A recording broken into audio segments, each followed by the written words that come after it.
السلام علیکم د پی ټی وی پښتو خبرونو سره زه یم الیاس کاکړ او په پیل کې د خاص خبرونو سر ټکي. پاکستان د چین سره خپل زیوار نه لرونکي سټریټیژیک شراکتداري ته د نورو پراخوالي ورکولو د ارادې غبرګون کوي.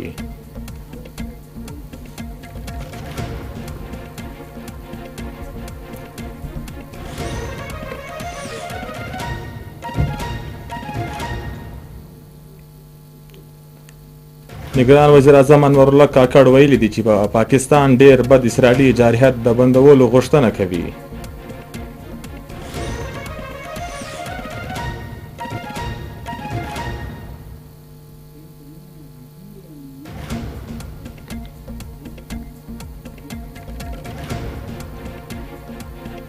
نگران وزیر اعظم انور الله کاکړ د سینګیانګ پوهنتون لوستونکو ته ویلي دي چې د پاکستان او چین د دوستۍ رشته منفرده ده کومه چې په اعتماد او ګډ احترام په رشتو دوام لري.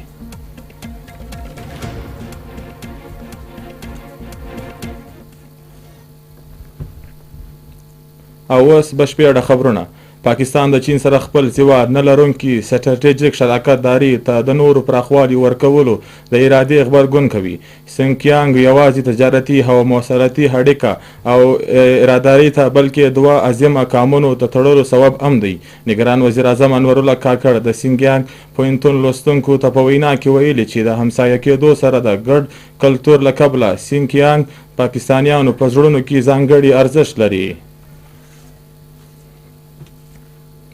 پاکستان ډیر بد اسرائیلي جارحیت د بندولو غوښتنه کوي. نړیواله ورورګلوي د په غزا کې روان د تشدد ډکې حملې د بندولو لپاره کردار ادا کړی. نگران وزیر اعظم انور الله کاکړ د غزا په صورتحال ویلي چې فلسطینیانو په ښاري آبادۍ رواني د ډیر بد ظلم د پاکستان په ملتیا هره محد په ټوله ننه کې سخته غندنه کوي. د پاکستان او چین د دوستۍ رشته منفرد ده کومه چې په اعتماد او ګډ احترام په رشتو دوام لري. د شراکتداري د وخت تیریدو سره د ټینګ څخه ټینګه کیږي. نگران وزیر اعظم انور الله کاکړ د سینګیانګ پوهنتون د لوستونکو سره په خبرو کې ویل چې زموږ هڅه ده چې د زیات څخه زیات پاکستاني لوستونکي سینګیانګ ته راتګ جدید تعلیم ترلاسه کړي او د دواړو اړخونو د سیلګرۍ دوه دفاره ګامونه واخیستل شي.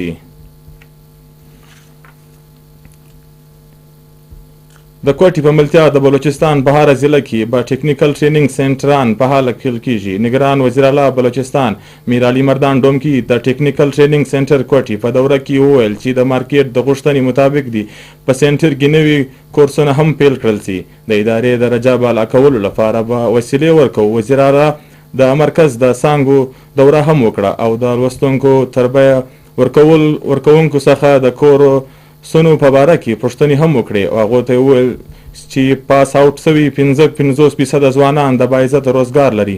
ټیکنیکل ټریننګ سنټر د کال 100 لوستونکو ته په تکنیکي تربیه کې هم کردار ادا کوي. نگران وزیر اعلی میر علي مردان ډومکی د هایټي پوزیشن ترلاسه کوونکو لوستونکو ته لیپټاپ هم ورکړل.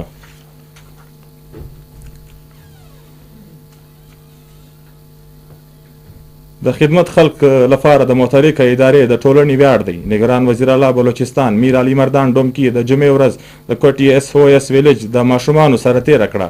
بې وزله او یتیم ماشومانو سره یې ولیدل. په سر یې د شفقت لاس کښېښوی او تحفې یې ورکړې.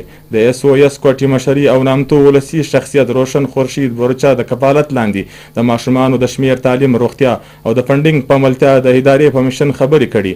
میر علي مردان ډومکی ویل چې د یتیمو ماشومانو کتنه او د تعلیم او تربیه لپاره د ادارې هڅې د تاکید وړ دي. د خیر ښېګړې متحرکه ادارو سره به مرسته روانه وي. د هیواد روښانه سباوند لپاره SOS ویلج او روشن خورشید بورچا په حقیقت د ټولنې لپاره مثال دی.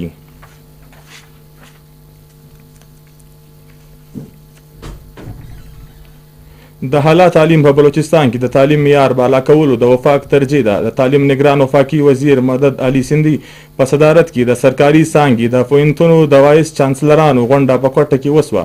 وزیر تعلیم ویلي چې د پوهنتونونو سر مشران دي د HEC په سره د مالی مشکلات او فنډونو دور کولو په هکله تفصیلي رپورټ مرکز ته واستوي. د رپورټ په سپارش او تجویزونو یقین ولري لازمه ګامونه به اخلو. نگران وزیر تعلیم بلوچستان امجد رشید او د اعلی تعلیمي کمیشن ډي جي پروفیسر سعود احمد بازئی د ویډیو لینک له لارې په غونډه کې ګډون هم درلودی.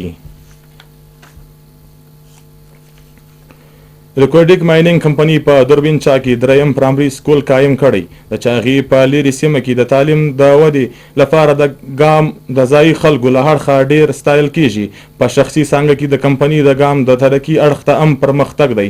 په سکول کې استادان د نورو حمله کمپنی ورکړې ده. په سکول کې د 40 لوستونکو ابتدایي اندراج په زیاتېدو تر 100 پورې رسیدلی دي، کوم کې چې 50 هلکان او 50 نجونه شامل دي. د مسلم لیگ نون کارکوونکي او ملاتړ د بلوچستان څخه هم د لاهور لپاره روان سو. د کوټې څخه 1500 کارکوونکي لاهور ته تلونکي د ټرین له لارې روان سو. د ټرین شپږ بوګۍ له مخه لارې د کارکوونکو لپاره ریزرو کړل سوي وو. د کوټې د ګوند مشرانو سره کارکوونکي د بینران او فلې کارډونو سره د لاریونو په شکل کې کوټې ریلوے سټیشن ته راورسېدل. د شراغله بینرانو په ځانګړو لګول سوي د ژوب څخه 6 کوچونه او 2 ویګنان هم په قافله کې روان سو. د نصیر آباد ډیویژن څخه هم کارکوونکي به لاهور ته رسیږي.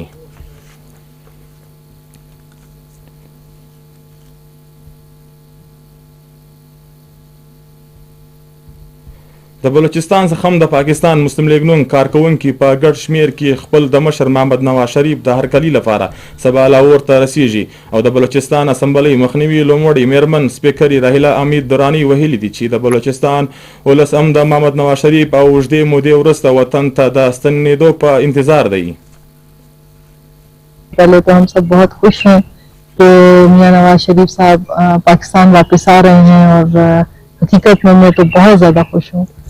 और हम सब जो है हमारी पार्टी के बहुत से मेल कारकुन जो हैं वो तो ऑलरेडी आज रेल से रवाना हो चुके हैं. बहुत से और लीडर्स पहुंच चुके हैं.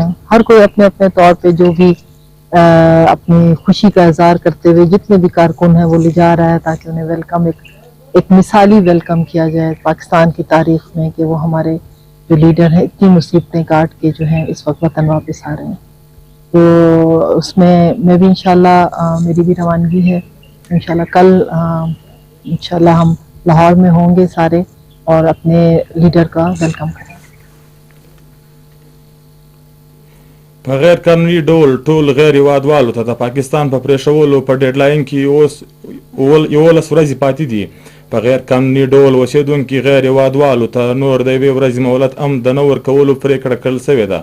پاکستان د نه هیله کوونکو په صورت کې د نیولو هیوادوالو څخه د ایستلو مخام د وکولو کیږي. پناه ورکوونکي په ضد هم د کاروایي اعلان کړل سوی دی.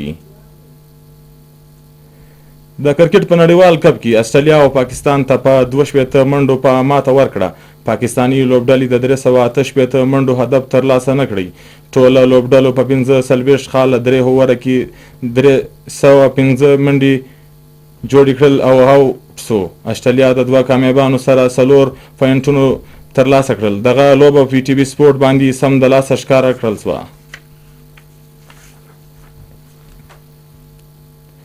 اوس په پای کې تاسو وګورئ د بلوچستان د بېلابېلو سیمو د موسم حال او مشترک اجازه د خدای په امان.